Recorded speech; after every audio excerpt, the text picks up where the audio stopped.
Bueno, qué alegría.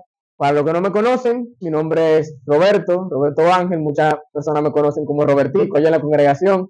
Ya los que me conocen desde más pequeño. Me congrego en Las Palmas Herrera, en Santo Domingo. Eh, un poquito lejos, pero no importa. Lo importante es que estamos aquí. Gracias a Dios. Feliz y contentos de poder compartir con nuestros hermanos. Había estado acá hace creo que un año y medio. Creo que fue en el 2023 que el hermano Juan me hizo la invitación. Y cuando él me dijo que me extendió la invitación nuevamente, pues yo feliz y contento de volver a ver a los hermanos. La congregación estaba un poco diferente, aún no tenían las paredes y fue bueno ver cómo la iglesia poco a poco va agarrando forma.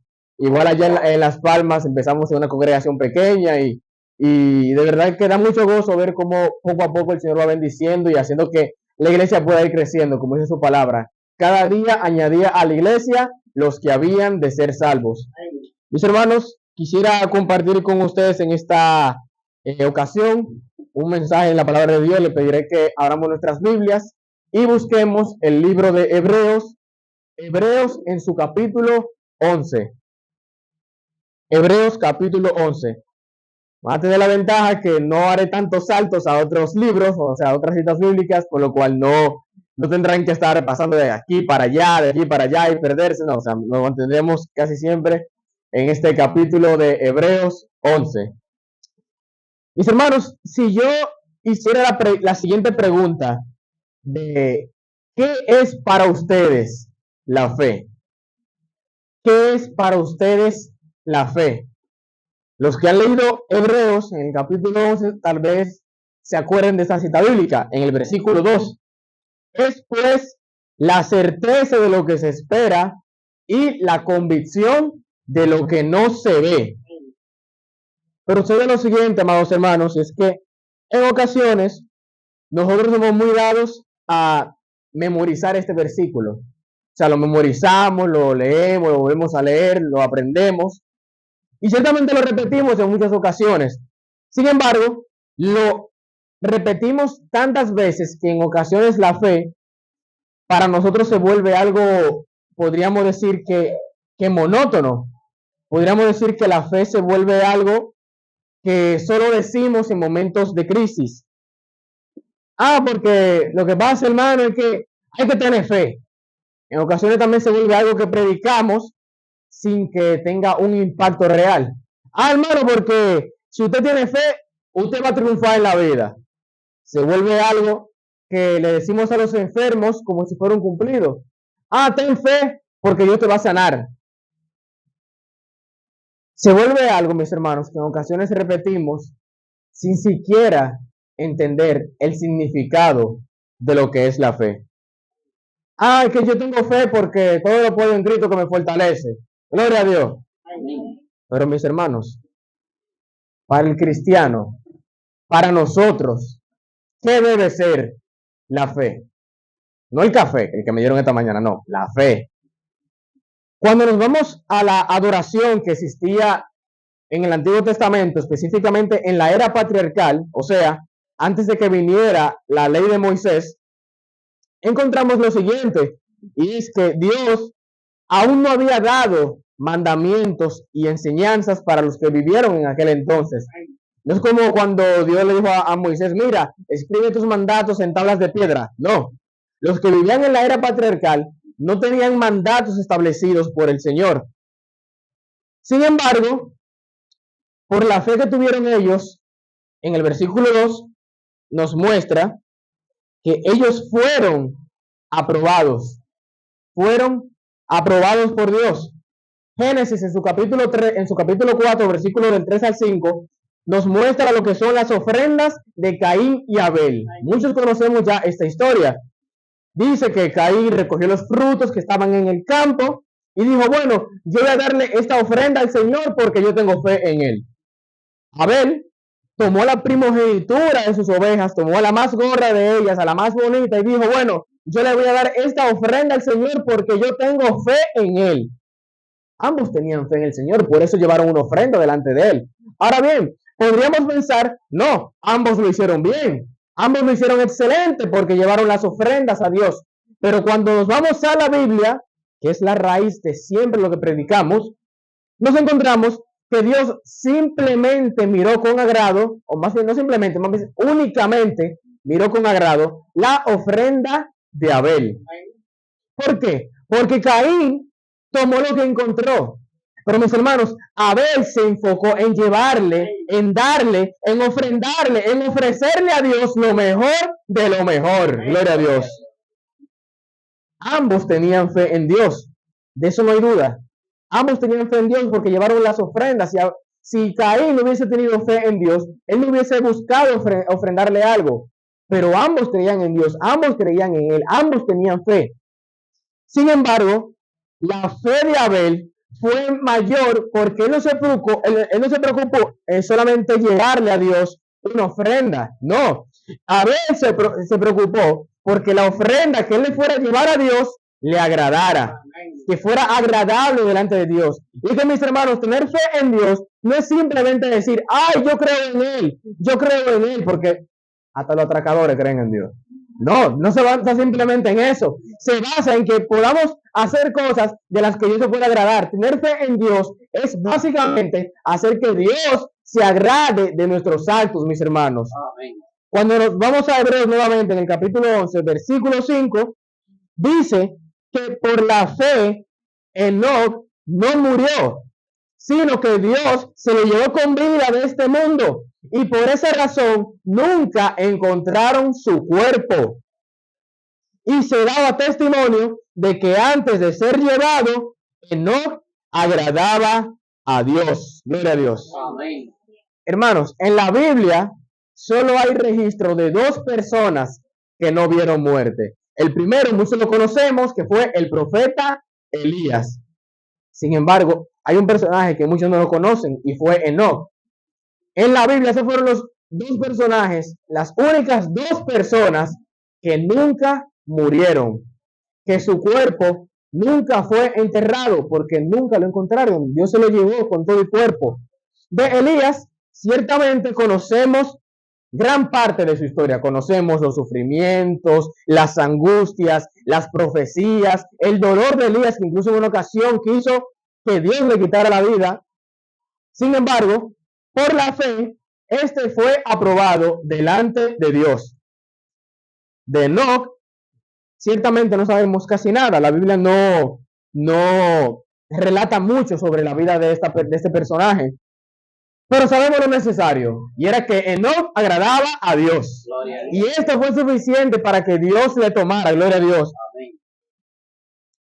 En muchas ocasiones la gente nos va a decir, fulano, fulana, me gustaría ser como tú. Me gustaría tener esa reputación que tú tienes, ese reconocimiento que tú tienes, aquello, esto, lo otro.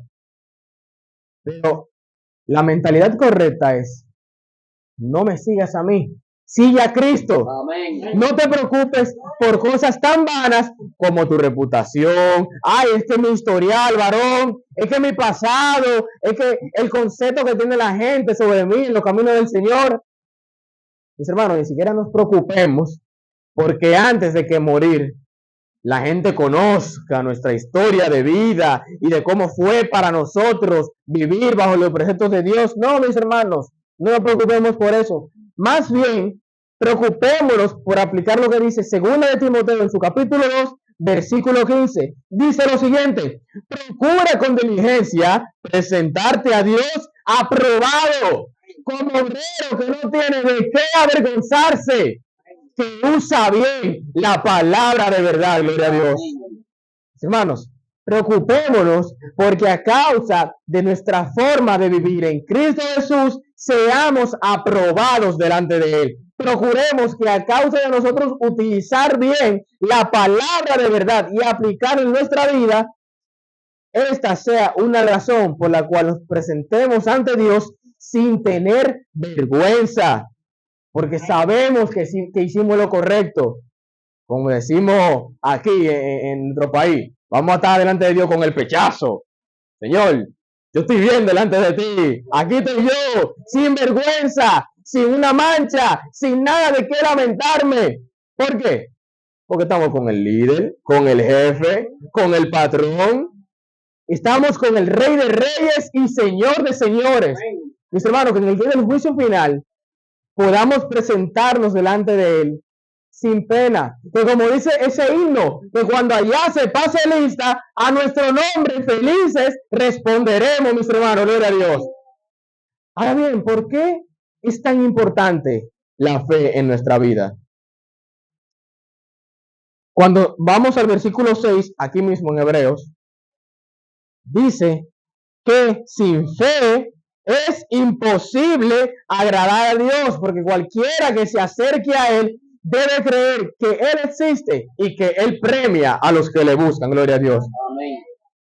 Por la fe, Noé recibió una advertencia de Dios de algo que no se podía comprobar. ¿Cómo es así, Robertico?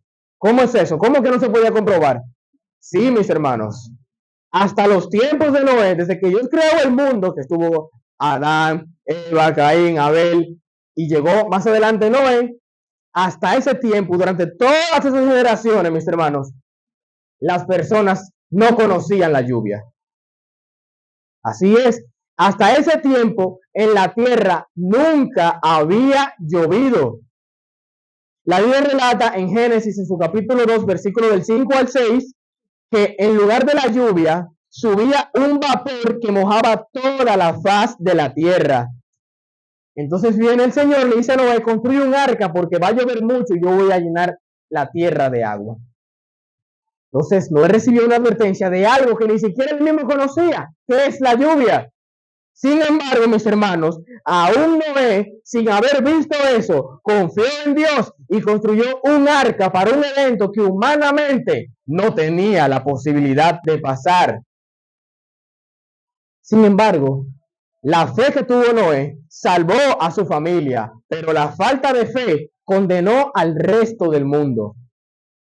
Y seguimos leyendo más adelante cuando dice que por la fe Abraham vivió como un inmigrante en la tierra prometida. Obedeció porque quería ir a la ciudad que tiene fundamentos, cuyo arquitecto y constructor es Dios, mis hermanos. ¿Quiénes quieren llegar al cielo? Abraham y Sara estaban muy viejos para tener hijos, pero por la fe de Abraham, Dios hizo nacer a Isaac. ¿Por qué? ¿Por qué? ¿Por qué, mis hermanos? Porque Abraham confiaba en que Dios cumple lo que promete. Y aunque las posibilidades ciertamente eran casi nulas, él tenía fe en que Dios no lo iba a desamparar. Y siendo tan viejo, mis hermanos, la Biblia dice que la descendencia de Abraham llegó a ser tan numerosa como las estrellas del cielo. El versículo 13 dice que todos los hombres que leemos en ese capítulo mantuvieron la fe hasta su muerte. Y aunque muchos de ellos murieron sin recibir las cosas prometidas, ¿cómo así, Robertico? Sí, muchos murieron sin recibir aquello que se les prometió. Eso quiere decir que Dios no cumple lo que promete. No, mis hermanos, sucede lo siguiente. Fue que ellos vieron a lo lejos y entendieron que esa promesa que hizo el Señor no era para esta vida, sino para la vida eterna. Gloria a Dios.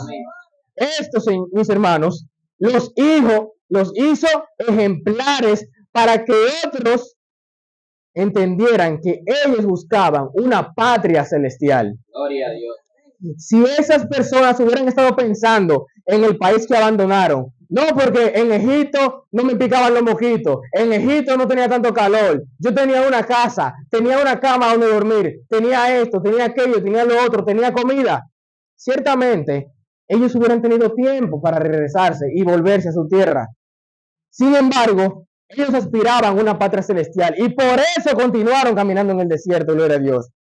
Mis hermanos, en muchas ocasiones llevamos un estilo de vida muy enfocado en lo que nos ofrece el mundo. Y nos aferramos tanto a lo que el mundo nos ofrece que en ocasiones no somos capaces de desprendernos de algunas cosas. No somos capaces en ocasiones de poner nuestros recursos a disposición de la iglesia. Dígase nuestra casa para un culto, dígase nuestro vehículo, dígase un motor, dígase nuestro negocio, lo que sea que tengamos. No somos capaces en ocasiones de desprendernos de algunas ocupaciones para así salir y predicar el evangelio. Nos enfocamos tanto en el presente que somos incapaces de ver el futuro que Dios tiene para nuestras vidas, de ver la vida eterna que Dios quiere para nosotros. Y nuevamente pregunto, ¿qué significa la fe en nuestra vida. Mis hermanos, la fe es poderosa. La fe es hermosa. La fe es inmensa, es positiva, es grandiosa, gloria a Dios. Amén. El versículo 20 dice que por la fe Isaac bendijo el futuro de Jacob y de Esaú. Por la fe, cuando Jacob estaba a punto de morir, bendijo a los hijos de José y adoró a Dios apoyado en un bastón. Por la fe, mis hermanos, cuando José estaba por morir, le dijo a los israelitas que cuando salieran de Egipto, se llevaran su cuerpo con ellos. Por la fe, los padres de Moisés lo escondieron durante 3 meses y viendo su hermosura, no les importó desobedecer las órdenes del rey. Por la fe, hermanos, cuando Moisés creció, rechazó los honores de ser llamado el nieto del faraón. Moisés prefirió dejar atrás las riquezas y los lujos que le ofrecía el pueblo de Egipto y él aceptó sufrir valientemente junto al pueblo de Dios. Gloria a Dios. ¿Por qué? Porque él esperaba una recompensa eterna, una recompensa celestial. Por la fe, las murallas de Jericó se derrumbaron cuando el pueblo de Dios marchó alrededor de ellas. Ellos no necesitaban comprender de qué manera Dios iba a destruir esas murallas, porque ciertamente las ciudades tenían murallas muy altas en aquel entonces. Es como que tú te paras y dices, wow, eso está alto. ¿Cómo nosotros siendo un ejército vamos a escalar esas murallas tan altas? ¿Cómo vamos a entrar sin que nos ataquen y que nos maten? Porque está ciertamente bien edificada y muy protegida. Sin embargo, mis hermanos, el pueblo de Dios no necesitaba comprender cómo Dios iba a hacer caer las murallas. Ellos simplemente siguieron el mandato que le dio el Señor y el Señor cumplió su promesa y las murallas de Jericó cayeron, gloria a Dios. Mis hermanos, muchas veces cuestionamos los mandatos de la Biblia y nos preguntamos de qué forma esos mandatos van a traer un beneficio a nuestra vida. Cuando la Biblia nos manda a amar, y no solamente a amar, incluso a soportar a nuestro prójimo, no comprendemos qué es lo que Dios quiere lograr en nuestra vida. Ay, no, porque es que yo no soporto al hermano Juan. ¿Cómo es que yo tengo que amarlo como a mí mismo? ¿Cómo es eso? No, Señor, está demasiado difícil. Al hermano Juan no. A cualquier gente sí, pero al hermano Juan no. Muchas veces pasa eso, que la Biblia nos manda que amemos a nuestro hermano, pero no queremos, se nos hace difícil en ocasiones. Pero la Biblia nos manda que lo hagamos y tenemos que cumplirlo, mis hermanos. Cuando la Biblia nos manda a que busquemos primeramente el reino de Dios, no comprendemos que de qué manera el Señor va a añadir cosas positivas a nuestras vidas. Pero sucede algo, mis hermanos, y quiero que lo repitan conmigo. El Señor no te pide que comprendas, Él te pide que tengas fe. ¿Qué le pide? Fe, mis hermanos. Cuando Jesús manda a remover la piedra del sepulcro de Lázaro, Marta le dice, Señor, mira, ya lleve. Lázaro tiene 4 días que se murió. ¿Cómo vamos a mandar a remover esa piedra? Ese olor nos va a matar. El hedor es demasiado fuerte. Pero, ¿qué dice Juan en su capítulo 11, versículo 40? Dice Jesús lo siguiente, ¿no te he dicho que si crees verás la gloria de Dios? Muchas veces cuando Jesús hizo milagros, la gente cuestionaba sus palabras o sus mandatos. Cuando Jesús le dice a Nicodemo en Juan capítulo 3 que él necesitaba nacer de nuevo, este le decía, pero Señor, ven acá, ¿cómo es eso que nacer de nuevo? ¿Cómo yo voy a poder entrar nuevamente al vientre de mi madre y volver a nacer en otra ocasión?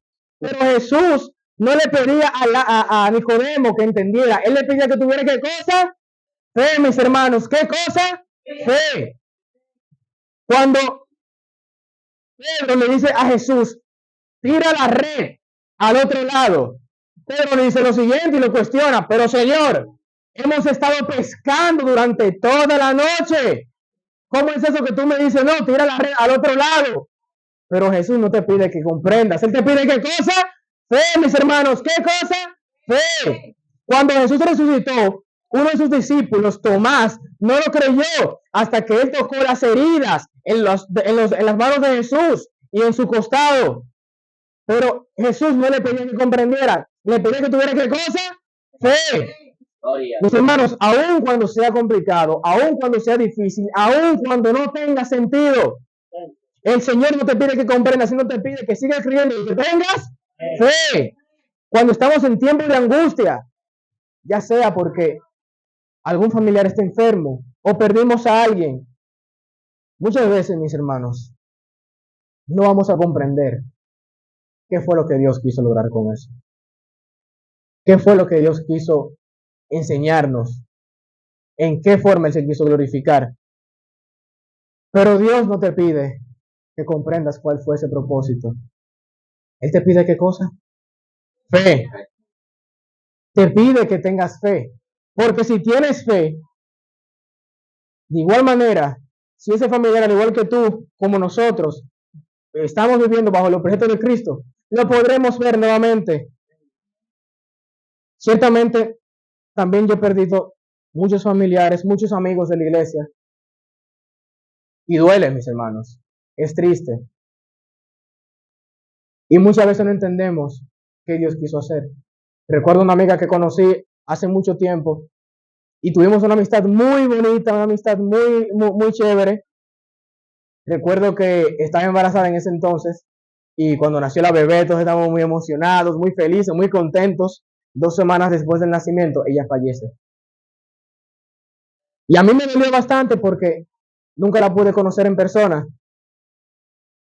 Y ciertamente cuando fui y conocí muchos chicos allá en donde vive mi novia, en México, y estaba feliz porque, wow, o sea, finalmente después de tanto tiempo que nos veíamos a través de una pantalla, lo puedo conocer, pero no la pude conocer a ella. Sin embargo, tengo la fe y la esperanza de que si persevero hasta el fin, como dice su palabra, la podré ver en el cielo. Mis hermanos, cuando Job tuvo las aflicciones que vivió, ciertamente, lo que menos necesitaba Job en ese momento eran comentarios como, no, porque a ti te falta Cristo, a ti te falta oración, tú estás en pecado. Él no necesitaba esos comentarios. Lo único que Job necesitaba en ese momento era seguir teniendo fe. Porque como dice Job en su capítulo 6, versículo 14, al amigo que sufre se le ama, aun cuando no haya sido fiel al Todopoderoso. Y es común, muy común, mis hermanos, ver a nuestros hermanos en Cristo que se han apartado, que se han alejado de Dios, que se han ido de la iglesia y que ahora mismo están en el mundo y en muchas ocasiones están peores que como estaban en la iglesia, les está yendo mal. Pero es irónico. Muchas veces pareciera como si la iglesia, como si el cuerpo de Cristo se alegrara por las aflicciones que viven esos hermanos. Sí, es cierto, han desobedecido al Señor, han hecho mal, pero a nosotros no nos corresponde hacer juicio sobre sus vidas. Esa persona está sufriendo. Esa persona necesita ayuda. Y a nosotros como cristianos nos corresponde aplicar lo que dice Job en su capítulo 6, versículo 14. Aunque se haya apartado del Todopoderoso, es nuestro deber seguirlo amando. Amén. Es nuestro deber seguirlo buscando, llamarlo, procurar su bienestar, invitarlo a la iglesia. Y si está en nuestra posibilidad, ayudarlo a hacerlo. Amén. ¿Quién sabe? Tal vez esa forma en la que nosotros les hemos seguido amando, en la que le hemos seguido buscando, sea una razón para que esta persona regrese a los caminos del Señor. Ha pasado y seguirá pasando, Dios mediante. Cuando nos vamos a la Biblia nuevamente, la mujer con el flujo de sangre durante 12 años no necesitaba cuestionar al maestro cuando él curaba a las personas. Mis hermanos, la fe de esta mujer fue suficiente para convencerse de que solo con tocar el borde del manto de Jesús, ella iba a ser sanada, gloria a Dios. Santiago, capítulo 1, versículo 6, dice lo siguiente, que cuando le pidamos al Señor, lo hagamos con fe, no con café, con fe, pero no dudando, porque quien duda es como la onda del mar que es arrastrada por el viento. Mis hermanos, una pregunta. Levantando la mano, ¿quiénes han tirado una piedra a un río? O un agua que está estancada. ¿Quiénes han tirado una piedra al agua? Todos hemos hecho eso en algún momento de nuestra vida. Hemos agarrado una piedrita, la tiramos al agua. Ahora bien, especialmente cuando el agua está quieta, ¿alguien puede decirme qué sucede con el agua cuando la piedra cae? ¿Qué sucede con el agua? Salta y se crean ondas. Se crean ondas en el agua. Ahora bien, mis hermanos, cuando tiramos a una piedra y se crean esas ondas, ¿la piedra siempre va a caer en el mismo lado? Por más precisión que tengamos, ¿siempre va a caer en el mismo lado? Las ondas que se crean cuando lanzamos la piedra, ¿siempre van en la misma dirección? No. Aunque sea en algo mínimo, va a variar. En una ocasión puede ir así, pero si viene una corriente, la onda va a desviarse. Así es la oración cuando la hacemos dudando. Nunca va a la misma dirección. Cuando dudamos, cuando oramos dudando, digamos que este es el Señor y yo soy la oración. La oración hace lo siguiente. Señor, te pedimos esto, Señor, te pedimos aquello, Señor, te pedimos. Nunca llega el Padre. Cuando oramos dudando, esa oración nunca llega al Padre porque es como la onda del mar que es arrastrada por el viento. Nunca podrá llegar a la misma dirección. Y a veces cuando pedimos, cuando le oramos al Señor, lo hacemos dudando de la capacidad de Dios. Ha pasado, me ha pasado a mí también. Empezamos a hacer una oración. Es más, vamos a hacer el siguiente experimento. Vamos a agarrarnos de la mano. Lo que puedan, aunque sea de atrás adelante, agárrense de la mano. Sí, agárrense de la mano. Vamos a hacer como una simulación como si fuera una cadena de oración. Y empezamos orando lo siguiente. ¿Cómo se llama este lugar? Brisa de Caucedo. Brisa de Caucedo. Ok. Y empezamos a orar por lo siguiente. Señor, te pedimos por la congregación en Brisa de Caucedo que quiere comprar este terreno o que quiere pues remodelar la congregación. Padre, sabemos que está bien difícil porque esa congregación es muy grande, el terreno es muy amplio, los materiales están muy caros, Señor. Si quieren comprar un terreno en otro lado, el papel está complicado porque los hermanos quieren sacar un préstamo y tienen un mal crédito, eso dificulta que se lo aprueben. Hay gente que son irresponsables con los pagos de la iglesia, hay otros hermanos que cuando ofrendan no lo hacen con un corazón dispuesto, por ende el dinero nunca alcanza y eso nos permite que podamos recolectar muchos ingresos para la iglesia, Padre. Pero bueno, Señor, sabemos que no es difícil y te pedimos que se haga tu voluntad. En nombre de Jesús, amén. Pero, hijo de las tinieblas, ¿qué clase de oración es esa? ¿Qué clase de oración llena de dudas es esa? Literalmente estamos orando, dudando de la capacidad de Dios. Dice la Biblia que cuando oramos de esa manera, la oración llega al Padre con estorbos. Y nadie quiere que la oración le llegue a Dios con estorbos. Queremos que la oración llegue directo al Padre. Gloria a Dios. Amén. Mis hermanos, cuando nos vamos a la Biblia otra vez, que leemos la historia del paralítico, dice que este tenía 38 años que no podía caminar. Y suena difícil, pero el paralítico en ese momento no necesitaba comprender por qué Dios me tenía en ese estado. Él lo que necesitaba era fe, mis hermanos. ¿Qué cosa? Fe. Y claro, ese proceso ciertamente debió ser muy triste y agotador para él. Él luchó durante 38 años tratando de entrar a un estanque del cual un ángel de Dios hacía brotar agua y el primero que entrara era sanado de cualquier enfermedad que tuviera. Él duró 38 años intentando entrar a ese estanque. 38 años, mis hermanos, donde recibió burlas, donde fue pisoteado, donde fue empujado, donde seguramente fue discriminado. Sin embargo, este paralítico, lo único que necesitó fue fe. Solamente necesitó fe de que Jesús lo iba a sanar. ¿Y saben qué, mis hermanos? Fue sanado. Gloria a Dios. Y aquí quiero entrar en un punto un poco personal. Mi mamá sufrió una enfermedad durante 8 años. Tal vez algunos la recuerden porque la primera vez que vine aquí, ella vino conmigo. Ella tuvo una enfermedad durante 8 años. Y fueron años donde mucha gente